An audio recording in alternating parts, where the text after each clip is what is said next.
Madame la Présidente, Monsieur le Secrétaire général des Nations Unies, Mesdames et Messieurs les chefs de délégation, distingués délégués, Mesdames et Messieurs, j'ai l'insigne honneur et le grand privilège de prendre la parole au nom du camarade président, le capitaine Ibrahim Traoré, président du Faso, chef de l'État, à l'occasion de la présente session, afin d'y porter la voix du peuple digne et intègre du Burkina Faso. Aussi me charge-t-il d'adresser ces fraternelles salutations à tous les citoyens du monde épris de paix et de liberté. Madame la Présidente, je vous adresse au nom du Burkina Faso mes chaleureuses félicitations pour votre élection à la présidence de cette 80e session. Votre élection consacre la confiance de la communauté internationale en votre leadership et votre sens de l'écoute et du dialogue. Vous trouverez auprès du Burkina Faso un partenaire sincère, constructif et engagé. À votre prédécesseur, M. Philémon Yang, j'exprime ma gratitude pour la qualité et la rigueur du travail accompli lors de la 79e session. Madame la Présidente, distingués délégués, Mesdames et Messieurs, le Burkina Faso souscrit pleinement à la déclaration prononcée au nom de la Confédération des États du Sahel par la République sœur du Mali. Ensemble, avec le Niger, nous avons une communauté de buts et d'aspiration dans un espace de renouveau et de rupture.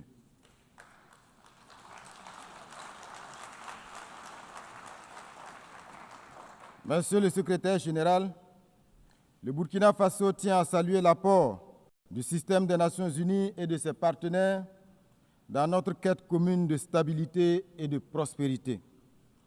La présente session qui se tient 80 ans après l'adoption de la Charte des Nations Unies constitue une occasion idéale pour marquer une halte et dresser un bilan sans complaisance de notre organisation. C'est cette réflexion que nous propose le thème « Mieux ensemble, plus de 80 ans au service de la paix, du développement et des droits humains ».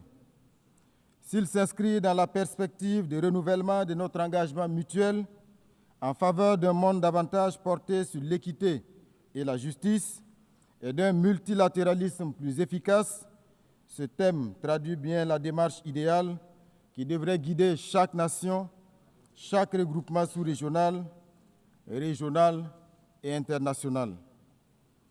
Ces noces de chaîne qui devraient incarner un temps de célébration solennelle appelle plutôt à une profonde introspection.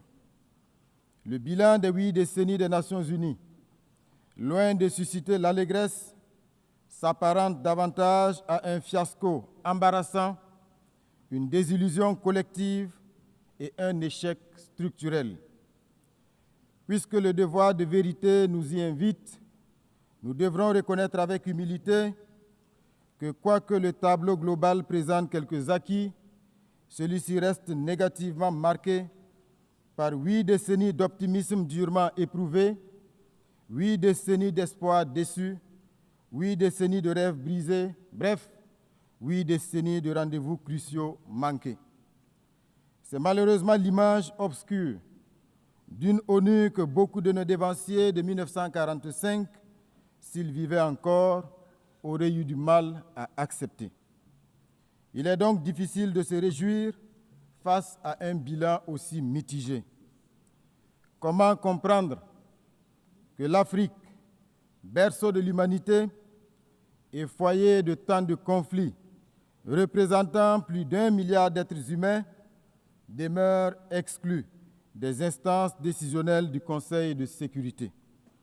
Comment accepter que des missions de maintien de la paix, financées à coups de milliards, quittent nos pays en laissant davantage de frustration et de souffrance que de résultats tangibles?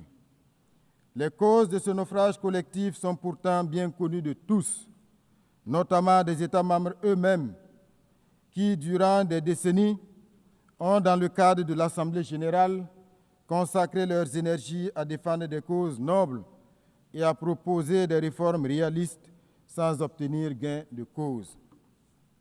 Que peut-on y faire si les décisions de l'Assemblée générale, qui ne sont pas contraignantes, la rendent congénitalement inaudible et inefficiente? Pouvait-on espérer un meilleur bilan avec un Conseil de sécurité malade de la politisation de ses décisions, impotent du fait de ses incohérences et inefficient en raison de ses divisions permanentes? Pire encore, ce Conseil au rôle aujourd'hui galvaudé se présente lui-même comme un grand fauteur de troubles pour la complicité tacite, sournoise et parfois active de certains de ses membres permanents, eux-mêmes grands acteurs et principaux financiers des crises de notre époque. Voilà ce qu'est devenu notre Conseil de sécurité. Une entreprise, il faut le dire, funeste, qui, du fait des visées prédatrices de certains de ses membres permanents, peut entre autres décider de quel pays sera à l'ordre du jour du terrorisme international, dans quel autre envoyer des opérations de maintien de la paix, comme pour mieux légitimer son rôle. C'est donc impuissant que nous assistons aux échecs d'initiatives, pourtant judicieuses en raison des rivalités entre États et à des crises non résolues, dont la plus emblématique est le conflit israélo-palestinien qui n'a que trop duré. L'inaction coupable de la communauté internationale face à la défiance de l'autorité des États par des terroristes financés et soutenus par d'autres États s'ajoute à tous ces paradoxes inquiétants. Le temps du sursaut et des réformes courageuses est venu. Sans cela, le Conseil de sécurité restera une institution anachronique, incapable de répondre aux défis de notre temps. Mesdames et messieurs, dans un monde en profonde mutation marqué à la fois par l'essor de la numérisation et par la persistance de tensions géopolitiques, il devient impératif de repenser nos stratégies de développement économique. Le commerce international ne peut plus être appréhendé à travers les schémas rigides et déséquilibrés qui nous ont été imposés, mais doit être réorienté vers le renforcement de l'autonomie économique, la transformation locale des ressources et la promotion d'une justice sociale réelle. Il est aujourd'hui reconnu que la prospérité durable passe par des politiques volontaristes d'industrialisation, de valorisation sur place de nos matières premières et de création d'emplois décents, notamment pour la jeunesse. C'est pourquoi il est urgent de répondre avec le cycle, il est urgent de rompre avec le cycle de dépendance aux exportations de produits bruts, un modèle qui accroît la vulnérabilité de nos économies et freine inexorablement notre émergence. Au Burkina Faso, les initiatives présidentielles traduisent cette volonté ferme de bâtir une économie productive, inclusive et résiliente, capable d'offrir de nouvelles perspectives à nos concitoyens. C'est dans ce sens que mon pays réaffirme son attachement à l'édification d'un système commercial multilatéral plus juste et plus équitable, fondé sur la solidarité internationale et tirant pleinement parti des avancées scientifiques, technologiques et de l'innovation, véritable levier d'un développement durable et partagé. Madame la Présidente, mon pays traverse, comme d'autres nations du Sahel, une des épreuves les plus difficiles de son histoire. Depuis près d'une décennie, le Burkina Faso est agressé par des terroristes soutenus par des forces obscures. Ces groupes convoitent nos ressources, cherchent à briser notre souveraineté et à imposer la loi du chaos. Mais loin de nous résigner, nous avons fait le choix de la dignité et de la résistance. Sous le leadership du camarade président, le capitaine Ibrahim Traoré, nous avons décidé de prendre notre destin en main, en mobilisant nos forces de défense et de sécurité, appuyées par les volontaires pour la défense de la patrie, véritables héros du quotidien, en instituant le Fonds de soutien patriotique, alimenté par les contributions volontaires de nos citoyens, de notre diaspora et des amis du Burkina Faso à travers le monde. Depuis 2023, ce fonds a déjà collecté plus de 413 milliards de francs CFA, preuve éclatante de l'unité et du sursaut patriotique de notre peuple. En engageant des réformes historiques pour atteindre la souveraineté alimentaire, réhabiliter nos terres, relancer notre production agricole et réduire notre dépendance aux importations. Ces efforts déployés par tout un peuple déterminé portent leurs fruits. Plus de 72% de notre territoire ont été reconquis, des milliers de déplacés internes regagnent leur localité, des écoles rouvrent, des services sociaux reprennent vie. Le Burkina Faso démontre ainsi qu'un peuple uni et debout peut surmonter les épreuves les plus dures. En tout état de cause, le Burkina Faso réaffirme en toute responsabilité que ses priorités ne sont pas négociables et que ses choix sont plus que jamais à respecter.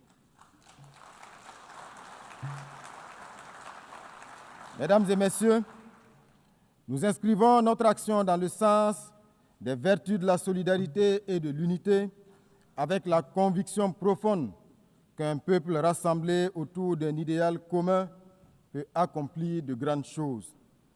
Les efforts conjugués de nos concitoyens de l'intérieur comme de la diaspora et leur adhésion enthousiaste à la dynamique impulsée nous confortent dans la justesse des choix que nous avons opérés sous le leadership du camarade président du Faso. L'engouement suscité par le Fonds de soutien patriotique et l'initiative présidentielle Faso-Mebo en est la parfaite illustration.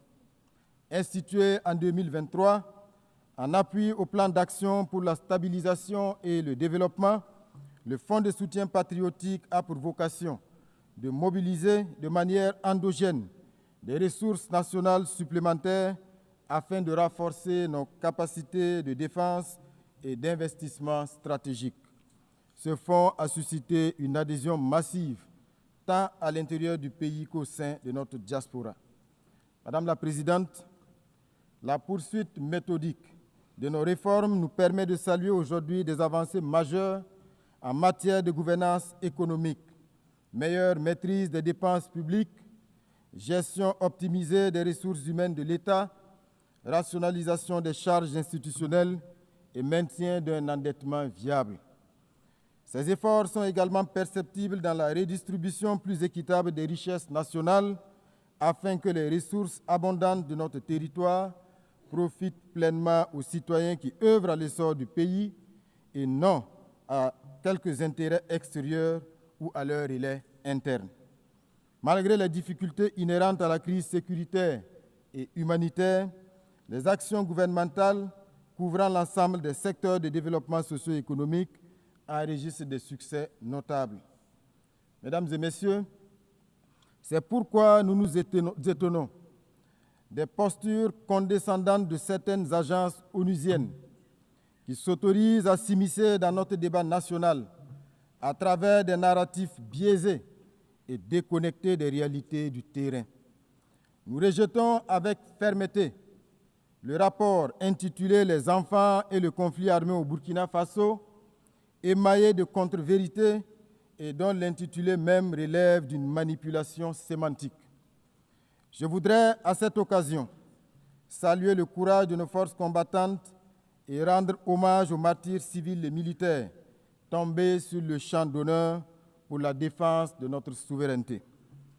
Madame la Présidente, nous l'avons toujours proclamé, le terrorisme est devenu le prétexte bien trouvé de certains États pour spolier les ressources africaines. Ainsi, nos pays se retrouvent confrontés à des terroristes qui ne sont en réalité que des supplétifs d'armées étrangères prédatrices. Certains États, d'ailleurs, ne se cachent même plus pour revendiquer publiquement le soutien qu'ils apportent à ces criminels. C'est le cas de la France, du régime Macron, dont les médias publics, en plus de la désinformation quotidienne, sont devenus des relais de la communication des criminels, auteurs d'attaques lâches et barbares perpétrées contre de paisibles citoyens.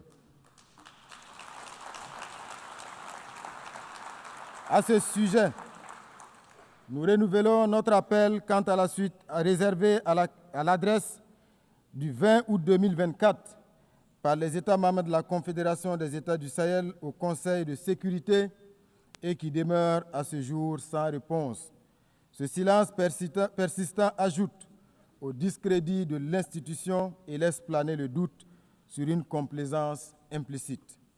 Plus inquiétant encore, certains membres du Conseil de sécurité continuent de piétiner la résolution 1373, pourtant contraignante, qui impose la répression du financement du terrorisme, le renforcement des contrôles frontaliers et une coopération internationale accrue. Au Sahel, nous avons pris acte de cette réalité et avons adapté nos dispositifs sécuritaires à cette donne, tout en révisant nos modalités de coopération avec certains pays. Madame la Présidente, nous demeurons convaincus que les Nations Unies doivent rester un cadre central de dialogue et de coopération, mais nous appelons à un partenariat rénové, fondé sur le respect mutuel, l'égalité et la solidarité sincère. Mesdames et Messieurs, face aux menaces communes et aux ingérences extérieures, le Burkina Faso, le Mali et le Niger ont uni leurs forces pour fonder la Confédération des États du Sahel. L'AES n'est pas un repli, encore moins une fermeture. Elle est une affirmation, l'affirmation de notre droit de disposer de nous-mêmes, de définir nos priorités et de bâtir une coopération régionale au service exclusif de nos peuples. C'est un choix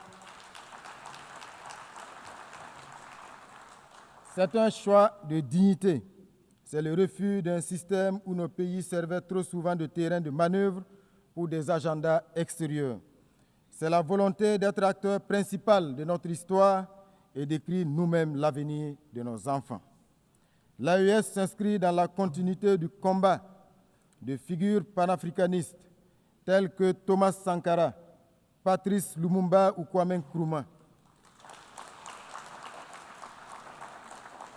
Aujourd'hui, une nouvelle génération de leaders assume ce flambeau avec la ferme conviction inspirée du père de la Révolution d'août 1983 que seule la lutte libère. Madame la Présidente, l'Afrique, depuis 8 décennies, revendique légitimement sa place au Conseil de sécurité. Il est temps de réformer profondément notre organisation.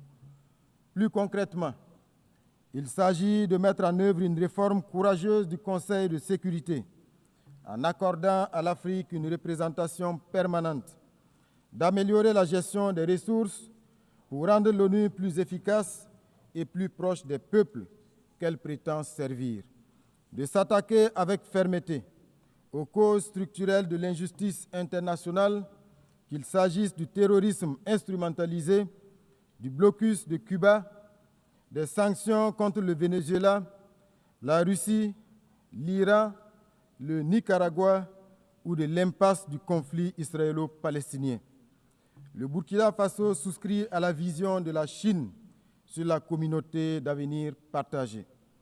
Dans le cas particulier de la République bolivarienne du Venezuela, nous réaffirmons notre soutien indéfectible à ce peuple qui subit depuis des décennies des campagnes d'isolement, des sanctions illégales et des provocations incessantes.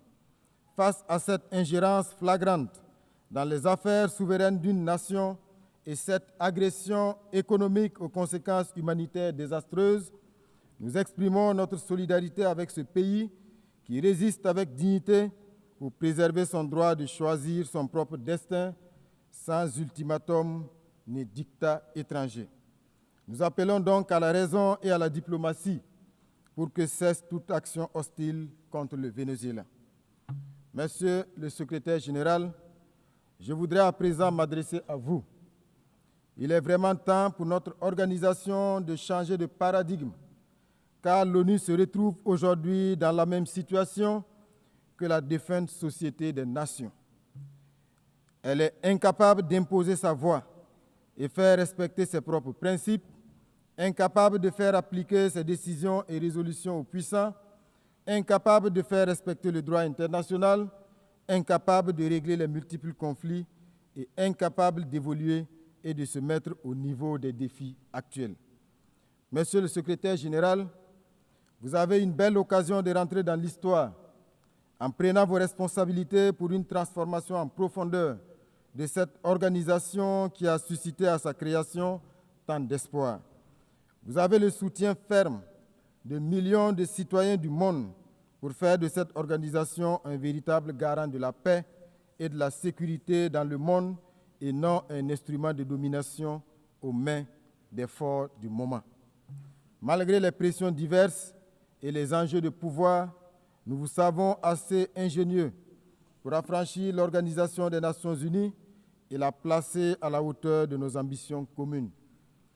Madame la Présidente, abordant les questions de développement, le Burkina Faso salue la tenue de la 4e conférence internationale sur le financement du développement et forme le vœu que les conclusions de la réunion de Séville puissent contribuer à l'avènement d'une architecture financière plus équitable, respectueuse de la souveraineté des États et soutenant une transformation réelle des pays en développement.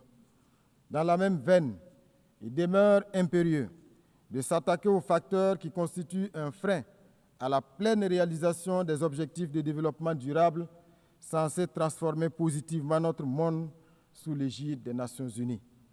Mesdames et Messieurs, 80 ans après la Charte des Nations Unies, notre organisation est loin d'avoir répondu aux espoirs de 1945. 80 ans après, le monde est plein d'injustices et de souffrances et les risques d'un autre conflit généralisé se précisent et sont source d'inquiétude pour l'avenir. Mais il n'est pas trop tard pour redonner à notre maison commune l'élan qui lui manque. Le Burkina Faso, fidèle à son héritage panafricaniste, réaffirme sa foi en un multilatéralisme rénové, juste et équitable. Nous sommes résolus à défendre notre souveraineté et notre dignité, mais nous tendons la main à toutes les nations éprises de justice, de liberté et de solidarité. Vive l'Organisation des Nations Unies réformée et crédible. Vive la Confédération des États du Sahel.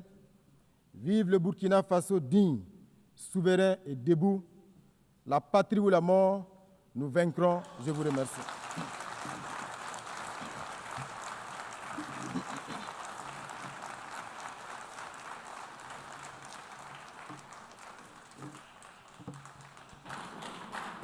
On behalf of the Assembly, au nom de l'Assemblée, je souhaite remercier le Premier ministre et chef du gouvernement du Burkina Faso.